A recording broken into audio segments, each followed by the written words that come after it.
ಮೊನ್ನೆ ನೋಡಿ, ಗಮನವಿಟ್ಟು ಕೇಳಿಸ್ಕೊಳ್ಳಿ. ಒಂದು ಹಳ್ಳಿಲಿ ಪ್ರೋಗ್ರಾಮ್ ಮಾಡ್ತಾ ಇದ್ದೆ. ದಯಮಾಡಿ ನಿಮ್ಮ ಕೈ ಮುಗಿದು ಕೇಳ್ಕೊಳ್ತೇನೆ, ಪ್ರಾರ್ಥನೆ ಮಾಡ್ತೇನೆ. ದಯಮಾಡಿ ಸ್ವಲ್ಪ ಗಮನವಿಟ್ಟು ಕೇಳಿಸ್ಕೊಳ್ಳಿ. ನಮ್ಮ ಅಪ್ಪ ಸತ್ತೋಗ್ಬಿಟ್ಟ ಕಣ್ಮಗ, ಮನೇಲಿ ಎಲ್ಲ ತೊಳಿತಾವಿ ಬೆಳಗ್ತಾವಿ ಅಂತ ಅಂದ. ಹೌದಾ, ಮನೆ ದುಂಬು ಧೂಳೆಲ್ಲ ಹೊಡಿತಾ ಇದ್ದಾರೆ. ಆಮೇಲೆ ನಮ್ಮಪ್ಪ ಮಲಿಕತ್ತಿದ್ನಲ್ಲ ಹಾಸ್ಗೆ, ತಗೊಂಡೋಗಿ ಸುಟ್ಟಾಕ್ಬಿಟ್ಟೋಕನೋ ಅಂತ. ನಮ್ಮಪ್ಪ ದಿಂಬ ಹಾಕೊಂಡಿದ್ನಲ್ಲ, ಸುಟ್ಟಾಕ್ಬಿಟ್ಟೋಕನೋ. ಆಮೇಲೆ ರಗ್ ಬದುಕತ್ತಿದ್ನಲ್ಲ, ಒಂದು ಬಿಟ್ಟಿಲ್ಲ, ಎಲ್ಲ ತಗೊಂಡೋಗಿ ಸುಟ್ಟಾಕ್ಬಿಟ್ಟು. ಅವ್ನ ಬಟ್ಟೆ ಬರೀ ಎಲ್ಲ ಸುಟ್ಟಾಕ್ಬಿಟ್ಟು ಅಂತ. ಯಾಕಪ್ಪ ಹಿಂಗೆ ಮಾಡಿದ್ರಿಂದ? ಸೂತ್ಗ ಥೋ, ಅವ ಹಳದ ಹೊಟ್ಟಿಲ್ ಮಡಿಕೊಳ್ಳೋಕಾದ ಅಂದ. ನಾನಂದಿ, ನಿಮ್ಮ ಅಪ್ಪನ ಜೋಬಲ್ಲಿ 1.5 ಲಕ್ಷ ದುಡ್ಡಿತ್ತಂತಲ್ಲ, ಅದು ಸುಟ್ಟಾಕಿದ್ರಿ ಅಪ್ಪ ಅಂದೆ. ದುಡ್ಡು ಸುಟ್ಟಾಕ್ಬಿಟ್ಟಾರ? ಅಲ್ಲ, ದುಡ್ಡಿಗೆ ಮೈಲಿಗೆ ಆಗಿಲ್ವಾ ಅಂದೆ. ಇಲ್ಲ ದುಡ್ಡಿಗೆಲ್ಲ ಮೈಲಿಗೆ ಆಗೋದಿಲ್ಲ. 25,000 ರೂಪಾಯಿನ ಕಾಳವರ ಇಕ್ಕಿದೆ ಕಿವಿಲಿ, ಅದನ್ನು ಸುಟ್ಟಾಕಿದ್ರಿ ಅಂದು. ಇಲ್ಲ, ಅವನು ಬಿಚ್ಚ ಮಡಿಕೊಂಡು ಅಂದ. ನಿಮ್ಮ ಅಪ್ಪ ಕಟ್ಸಿದ್ನಲ್ಲಿ ಮನೆಯ, ಆ ಮನೆನೂ ಸುಟ್ಟಾಕರಿಯ ಅಂದು. ಆಸ್ತಿ ಮಾಡೋನೆ 7-8 ಎಕರೆ ಜಮೀನ, ಅದನ್ನು ಸುಟ್ಟಾಕರಿಯಪ್ಪ. ಮನುಷ್ಯನ ಜನ್ಮ ಇಷ್ಟೇ ಕಣೆಯ. ಯಾಕಯ್ಯ ಅಪ್ಪನ ಸೂತ್ಗ ಅಂತ ಅಂತೀಯ? ಅಪ್ಪ ಸತ್ರ ಯಾವ ಸೂತ್ಗ ವಯ ಇರೋದು ಜಗತ್ತಲ್ಲಿ? ಏನ್ರವ, ಸ್ವಂತ ತಂದೆ, ನಮಗೆ ಜನ್ಮ ಕೊಟ್ಟಂತ ತಂದೆ ಸೂತ್ಗ ನಾನು ಮುಟ್ಟಿಸ್ಕೊಂಡು ನಾನು ನೀರು ಇಕ್ಕೊಂಡು ಹೋಗ್ಬೇಕು ಒಳಕ್ಕೆ ಅಂತ ಅನ್ನುವಂಥ ಈ ಕೆಟ್ಟ ಪರಿಸ್ಥಿತಿಗೆ ತಂದು ನಿಲ್ಸಿದ್ದಾರಲ್ಲ ನಮ್ಮನ್ನ. ಬದುಕಿದ್ದಾಗ ಮಾತ್ರ ಚಿನ್ನ ರನ್ನ, ಸತ್ತ ಮೇಲೆ ಅದೊಂದು ಶವ, ಥೂ ಸೂತ್ಗ ಹಾಳಾದದ್ದು ಹೋಗ್ಲಿ ಅಂತ ಅಂತಾರೆ. ಇದಾಗಬಾರ್ದು. ಇದು ಎತ್ತವ್ರು ಯಾವತ್ತು ದೇವ್ರೆ, ಅವ್ರಿಗೆ ಸೂತ್ಗಾನು ಬೆಲೆ ಇಲ್ಲ. ಎತ್ತವ್ರಿಗೆ ಅವ್ರು ಯಾವತ್ತು ದೇವ್ರೆ. ಅವ್ರ ಹೆಣವನ್ನ ಮುಟ್ಟೋದೇ ನಮ್ಮೊಂದು ಸೌಭಾಗ್ಯ. ಅವ್ರು ಹಾಕಿದ್ದ ಅಂಗಿಯನ್ನ, ಅವ್ರು ಹಾಕ್ತಿದ್ದ ಚಪ್ಪಲಿಯನ್ನ ಮನೇಲಿ ಇಟ್ಕೊಂಡು ಜೋಪಾನವಾಗಿ ನಮ್ಮ ಅಪ್ಪನ ನೆನಪಾಗಿ ಉಳ್ಕೊಳ್ಳೋದು ಅಂತ ಹೇಳ್ತಾರಲ್ಲ, ಅದೇ ಒಂದು ಸೌಭಾಗ್ಯ. ನಿಮ್ಮ ಪುಣ್ಯದ ಕಿವಿಗಳಿಂದ ಕೇಳಿಸ್ಕೊಳ್ಳಿ. ಒಂದು ಸಣ್ಣ ಕಥೆಯನ್ನು ಹೇಳ್ಕೊಡ್ತೇನೆ. ಒಬ್ಬ ಮಗ ಬಹಳ ಪ್ರೀತಿಯಿಂದ ಬೆಳೀತಾ ಇದ್ದ. ತಂದೆ ತೀರೋಗಿದ್ದ, ಅವ್ವ ಮಾತ್ರ ಅವನನ್ನ ಪ್ರೀತಿಯಿಂದ ಬೆಳೆಸ್ತಾ ಇದ್ಲು. ಏನೇನು ಕಷ್ಟಪಡ್ತಾಳು ಗೊತ್ತಾ ತಾಯಿ? ಮಗನ ಹೊಟ್ಟೆ ತುಂಬಿಸೋಕೆ ತನ್ನ ಹೊಟ್ಟೆ ಬರಿದಾದ್ರೂ ಪರವಾಗಿಲ್ಲ, ಹಸಿವಿದ್ರೂ ಪರವಾಗಿಲ್ಲ, ನೀರು ಕುಡ್ಕೊಂಡು ಕಾಲ ಕಳೆದು ಬಿಡ್ತಾಳೆ. ಆದರೆ ಮಕ್ಕಳನ್ನ ಮಾತ್ರ ಯಾವುದೇ ಕಾರಣಕ್ಕೂ ಹಸಿಸಿ ಮಲಗಿಸೋದಿಲ್ಲ ಆ ತಾಯಿ. ಅದಕ್ಕೆ ಹೇಳುದವಳನ್ನ ತಾಯಿ ತಾಯಿ ತಾಯಿ, ಜಗಜ್ಜನನಿ, ಆದಿಶಕ್ತಿ, ಸರ್ವದಾ ಮಾತೆ ಅಂತ. ಆ ಮಗನಿಗೆ ಅಷ್ಟೊಂದು ಪ್ರೀತಿ ಕೊಟ್ಟು ಬೆಳೆಸಿದ್ಲು. ಒಬ್ಬನೇ ಮಗ ಬೆಳೆದು ಬೆಳೆದು ಬೆಳೆದು ಬೆಳೆದು ಏನು ಸುಂದರವಾಗಿ ಒಳ್ಳೆ ಹೀರೋ ಥರ ಆಗೋದ. ತಾಯಿ ಅನ್ಕೊಂಡ್ಲು, ಒಂದು ಮಗನ ಮದುವೆ ಮಾಡಿಬಿಟ್ರೆ ನನ್ನ ಜವಾಬ್ದಾರಿ ತೀರೋಯ್ತದಲ್ಲ. ತಂದೆ ಇಲ್ಲ, ಅವಳಿಗೊಂದು ಜವಾಬ್ದಾರಿ ಅಲ್ವಪ್ಪ ಅದು. ಒಂದು ಒಳ್ಳೆ ಮನೆಯಿಂದ ಹೆಂಡ್ತಿ ತಂದು ಮದುವೆ ಮಾಡಿದ್ರು. ಅವ್ರವ್ನ ಏನು ಮಾಡ್ದ, ಊರಲ್ಲೇ ಬಿಟ್ಬಿಟ್ಟು ಹೆಂಡ್ತಿ ಕರ್ಕೊಂಡು ಬೇರೆ ಊರಿಗೆ ಹೊಂಟದ. ಯಜಮಾನ್ರು ಹೇಳಿದ್ರು, ನಿಮ್ಮವ್ವ ಒಬ್ಳೆ ಅನ್ನ ಬೇಯಿಸ್ಕೊಂಡು ತಿನ್ನೋಕಾದ್ದೇನೋ, ವಯಸ್ಸಾಗದೆ ಕಷ್ಟಲ್ಲ ಅವಳೆ. ಇಲ್ಲ ಇಲ್ಲ ಇಲ್ಲ, ನನ್ನ ಹೆಂಡ್ತಿನೂ ಕೆಲ್ಸಕ್ಕೆ ಹೋಯ್ತಾಳೆ, ನಾನು ಕೆಲ್ಸಕ್ಕೆ ಹೋಯ್ತೀನಿ. ನಮ್ಮವ್ನ ಯಾರು ನೋಡ್ಕೊಂಡರು? ಮನೇಲಿ ಗಲೀಜ್ ಮಾಡ್ಕೊಂಬಿಟ್ರೆ ನಮ್ಮವ್ವ ಹೆಚ್ಚು ಕಮ್ಮಿ ಆದ್ರೆ ಯಾರು ನೋಡ್ಕೊಂಡರು? ಆಮೇಲೆ ಇವಳು ಸುಮ್ಮನೆ ಇರುವುದಿಲ್ಲ, ನಾವೆಲ್ಲ ಅಫಿಷಿಯಲ್ಲು, ಬಾಯಿಗೆ ಬಂದಂಗೆ ಮಾತಾಡ್ತಾಳೆ ಅಂತ. ಅವಳು ಬಾಯಿಗೆ ಬಂದಂಗೆ ಮಾತಾಡಿದ್ರೇ ಅಮೃತ ಇದ್ದಂಗೆ ಅದು.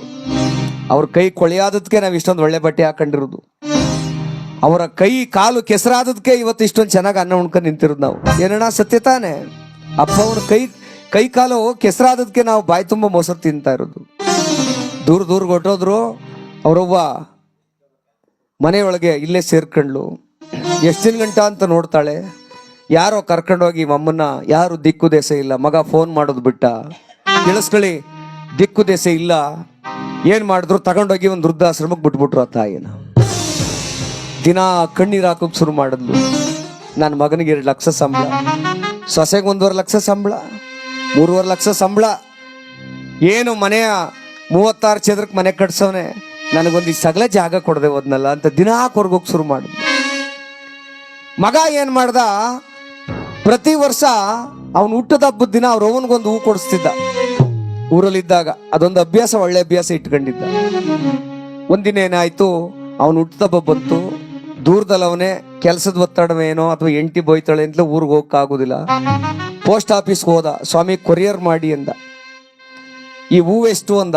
10,000 ಆಗುತ್ತೆ. ಆಯ್ತು ಕೊರಿಯರ್ ಮಾಡಿ. ಆ ಕೊರಿಯರ್ಗೆ ಎಷ್ಟಾಗುತ್ತೆ? ಅದೊಂದು 5,000 ರೂಪಾಯಿ ಆಗುತ್ತೆ. ಆಯ್ತು ಕೊರಿಯರ್ ಮಾಡಿ ಸ್ವಾಮಿ. ನಾಳೆ ಬೆಳಗ್ಗೆ ನಮ್ಮ ಅವನಿಗೆ ಇದೊಂದು ಹೂ ಕೊಟ್ಬಿಡಿ ಸ್ವಾಮಿ ಅಂತೇಳಿ. ನೋಡು, ತಾನು ತಗೊಂಡೋಗೋಕ್ಕಿಲ್ಲ. ಗಮನವಿಟ್ಟು ಕೇಳಿಸ್ಕೊಳ್ಳಿ.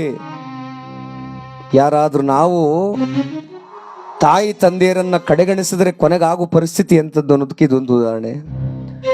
ಆಯ್ತು, ದುಡ್ಡು ಕೊಟ್ಬಿಟ್ಟು ಬೆಳಿಗ್ಗೆ ತಲುಪಿಸ್ಬಿಡಿ ಅಂದ್ಬಿಟ್ಟು ಹೊರಗಡೆ ಬರ್ತಾ ಇದ್ದ ಹೂವಿನ ಅಂಗಡಿಯಿಂದ ಒಂದು 8 ವರ್ಷದ ಹೆಣ್ಣು ಮಗು ಅಂಗಿಯೆಲ್ಲ ಹರಿದೋಗಿದೆ, ತಲೆ ಕೂದಲೆಲ್ಲ ಮಾಸೋಗಿದೆ, ಕುಂತ್ಕೊಂಡು ಭಿಕ್ಷೆ ಬೇಡ್ತಾ ಇತ್ತು. ನೋಡಿ, ಆ 8 ವರ್ಷದ ಮಗು ಭಿಕ್ಷೆ ಬೇಡ್ತಾ ಇದೆ. ಅವನು ಬಂದ, ಯಾಕಮ್ಮ ಭಿಕ್ಷೆ ಬೇಡ್ತಾ ಇದೆಯಾ? ಅಂಕಲ್, ನಾನು ಭಿಕ್ಷೆ ಬೇಡ್ತಾ ಇಲ್ಲ, ಒಂದೇ ಒಂದು 10 ರೂಪಾಯಿ ಕೊಟ್ರೆ ನಮ್ಮ ಅವನಿಗೊಂದು ಗುಲಾಬಿ ಹೂ ಕೊಡಬೇಕು ಅಂತ. ಎಷ್ಟು ಜನಕ್ಕೆ ಬರುತ್ತೆ ಸ್ವಾಮಿ ಈ ಪ್ರೀತಿ? ಹುಟ್ಟದಬ್ಬ ಆಚರಿಸ್ಕೊಳ್ತೀವಿ ನಾವು, ರೋಡಲ್ಲಿ ನಿಂತ್ಕೊಂಡು ಕೇಕ್ ಕಟ್ ಮಾಡಿಸಿ ಎಣ್ಣೆ ಕೊಡೋದು ಬಾಡ್ ತಿಂದು ಹೂ ಅಪ್ಪನಿಗೆ ಏನು ಮನೇಲಿ ಏನಾರ ಹಾಳು ಬಿದ್ದೋಗ್ಲಿ ಬೆಳಗಾನ ಕುಡಿತೀವಿ ನಾವು. ಆದರೆ ನಿಜವಾದ ಹುಟ್ಟದಬ್ಬ ಮಾಡಬೇಕಾದದ್ದು ತಾಯಿ ತಂದೆಗೆ. ಅವ್ರಿಗೊಂದು ಹೊಸ ಬಟ್ಟೆ ತಂದು ಅವ್ರು ಕೂರಿಸಿ ಪಾದ ಪೂಜೆ ಮಾಡಿ ಕೈ ಮುಗಿದ್ರೆ ಸಾಕು. ನಿಜವಾದ ಹುಟ್ಟದಬ್ಬ. ಕೇಕ್ ಕತ್ತರಿಸ್ಬೇಕಾಗಿಲ್ಲ, ದೀಪನ ಹಾರಿಸ್ಬೇಕಾಗಿಲ್ಲ, ತಾಯಿ ತಂದೆ ಪಾದದಲ್ಲಿ ಬಿದ್ದು ಅವ್ರಿಗೊಂದು ಹಣೆಯನ್ನು ಅವ್ರ ಪಾದಕ್ಕಿಟ್ಟರೆ ಸಾಕು. ಅದೇ ನಿಜವಾದ ಹುಟ್ಟದಬ್ಬ. ನನ್ನ ಮಾತಲ್ಲಿ ಏನಾದರೂ ತಪ್ಪಿದೆಯಪ್ಪ?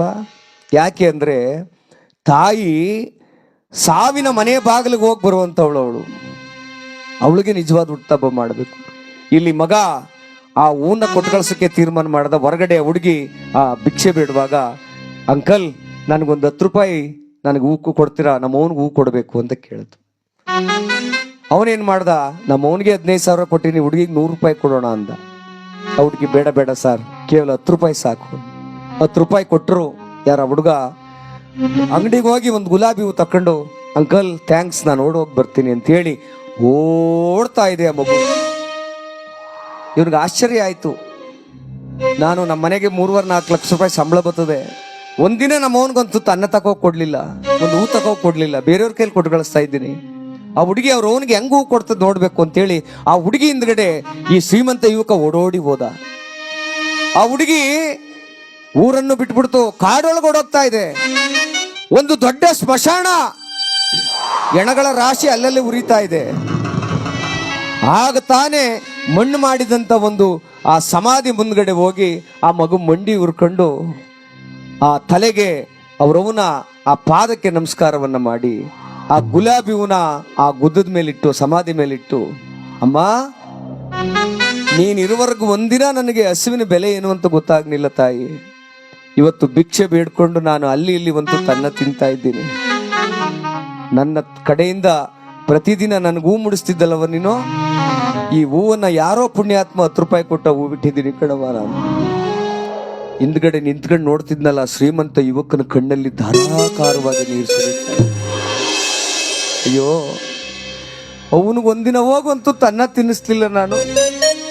8 ಮಕ್ಕಳ ಜವಾಬ್ದಾರಿ ಕೆಲಸನೇ ನನಗೆ ಹೆಚ್ಚಾಗೋಯ್ತು. ನಮ್ಮವ್ವ ಅಷ್ಟು ಕಷ್ಟ ಬಿದ್ದು ಸಾಕಿದ್ರು ಹೋಗ್ಲಿಲ್ವಲ್ಲ ಅಂತೇಳಿ ಓಡೋಡಿ ಬಂದ. ತಿರ್ಗಾ ಹೂವು ಈಸ್ಕೊಂಡು ಅವನೇ ಕಾರ್ ಮಾಡ್ಕೊಂಡು ಬಂದು ನೋಡಿದ್ರೆ ಮನೆ ಒಳಗೆ ತಾಯಿ ಇಲ್ಲ. ಎಲ್ಲಿದ್ದಾಳೆ ತಾಯಿ?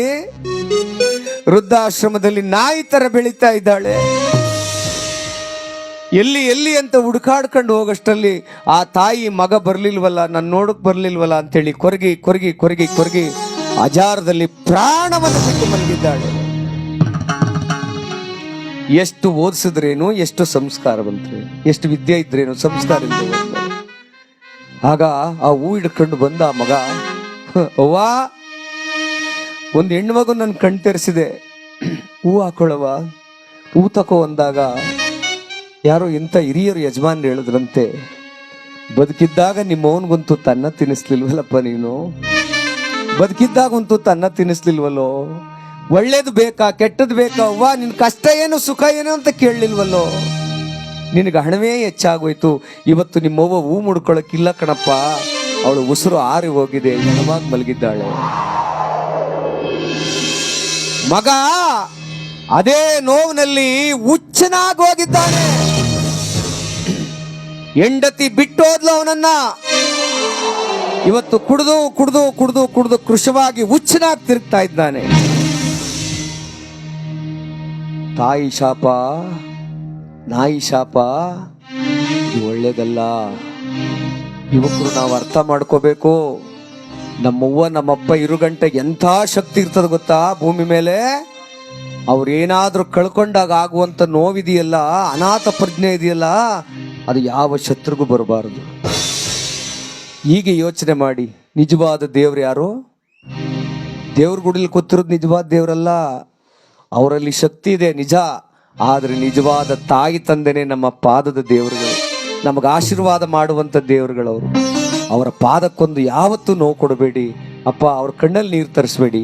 ಅದಕ್ಕೆ ದೊಡ್ಡವರು ತಿಳಿದಂಥವ್ರು ಹೇಳ್ತಾರೆ, ಹಡೆದ ತಾಯಿನ ಒಡೆದು ಬೈದಾಡ, ನರಕ ತಪ್ಪೋದಿಲ್ಲ.